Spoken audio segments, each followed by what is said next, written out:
మున్సిపాలిటీలు, కార్పొరేషన్లు వీటిట్లలో ఇంతకుముందు జరిగినటువంటి ఎన్నికల్లో వైఎస్ఆర్ కాంగ్రెస్ పార్టీ దాదాపుగా కార్పొరేషన్లు అయితే క్లీన్ స్వీప్ చేసింది. ఒకటి కూడా తెలుగుదేశం పార్టీ కూటమికి రాలేదు.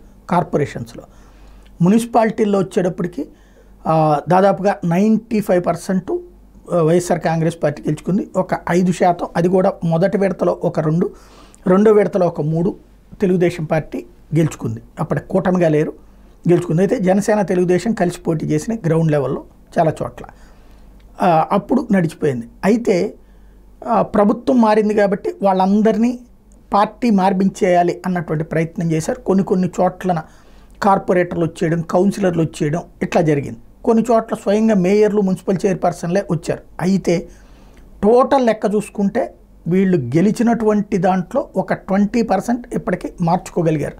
తెలుగుదేశం పార్టీలోకో జనసేనలోకో హయ్యెస్ట్ తెలుగుదేశం పార్టీ వైపుకే 80%, 85% మంది వెళ్ళారు. జనసేనలోకి మిగతా 10-15% వెళ్ళారు. అయితే ఇప్పుడు సమస్య ఏంటంటే మున్సిపాలిటీలు, ఈ కార్పొరేషన్స్ని తెలుగుదేశం వాళ్ళు హస్తగతం చేసుకోవాలనుకుంటున్నారు. ఇట్లాగా లోకల్ ఎమ్మెల్యేలు వీళ్ళు ప్లాన్ చేసేసి దాని ప్రకారం ఉన్నటువంటి మేయర్లు, మున్సిపల్ చైర్మన్ల మీద అవిశ్వాస తీర్మానం పెట్టేటట్టు, ఆ అవిశ్వాస తీర్మానం ద్వారా వాళ్ళని తొలగించి తమ వాళ్ళని పెట్టుకోవాలన్నటువంటి ప్లానింగ్.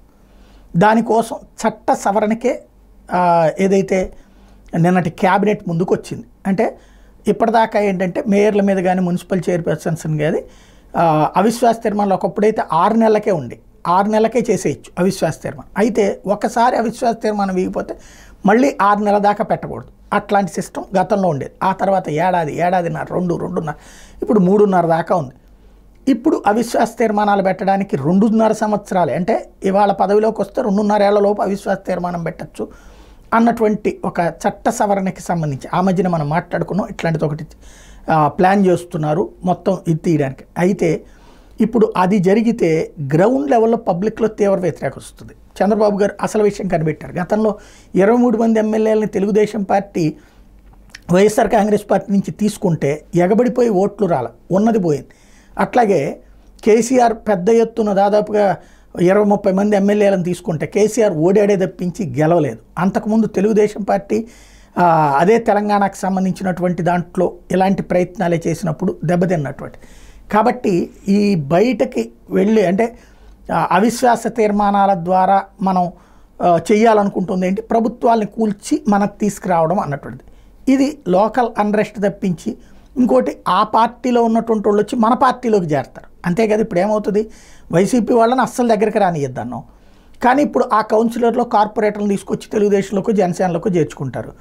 దీనివల్ల ఏంటి, ఆయా డివిజన్లలో ఇప్పటిదాకా నమ్ముకున్నటువంటి గ్యారంటీ ఇప్పుడు మనదే అధికారంలోకి వచ్చింది కాబట్టి మనమే గెలుస్తాం అనుకునేటువంటి మున్సిపల్ కౌన్సిలర్ అభ్యర్థులు, అలాగే కార్పొరేషన్ అభ్యర్థులు వాళ్ళు అవకాశాలు కోల్పోతారు. చంద్రబాబు గారు లాంగ్ స్టాండింగ్ విజన్ ఉంది కాబట్టి, ఆయనకి అవగాహన ఉంది కాబట్టి, రాజకీయ అవగాహన, ఈ ప్రతిపాదన తోసిపుచ్చారు. అయితే దాన్ని అసలు క్యాబినెట్ ముందుకు వచ్చిందంటేనే ముందు ఆలోచిస్తే వచ్చేదే. అయితే 79 మున్సిపాలిటీల పదవి కాలం వచ్చే మార్చి కల్లా పూర్తయిపోతుంది. ఇప్పుడు ఇది డిసెంబర్. ఈ 3 నెలల కోసం దాంతో ప్రయోజనం ఏంటి, రేపు ఇది కనుక అమలు చేసేస్తే నెక్స్ట్ వచ్చేటటువంటిది వైఎస్ఆర్ కాంగ్రెస్ పార్టీ అవిశ్వాస తీర్మానాలు పెట్టచ్చు. ఆ తర్వాత అట్లాంటి అవకాశం లేకుండా ఉండాలంటే అసలు అది మార్చద్దు అన్నటువంటి రూట్లో, అలాగే ఇంత తక్కువ సమయం ఉన్నప్పుడు పనిగట్టుకుని దించడం ఎందుకు అన్నటువంటి విషయాన్ని ఆయన చెప్పుకొచ్చారు. అయితే దాన్ని విలువలతో కూడిన రాజకీయం చేద్దామని చంద్రబాబు గారు చెప్పారన్నటువంటి పాయింట్తో జాగ్రత్తగా పాజిటివ్గా మలుచుకునేటటువంటి వార్తలు నడిచినాయి.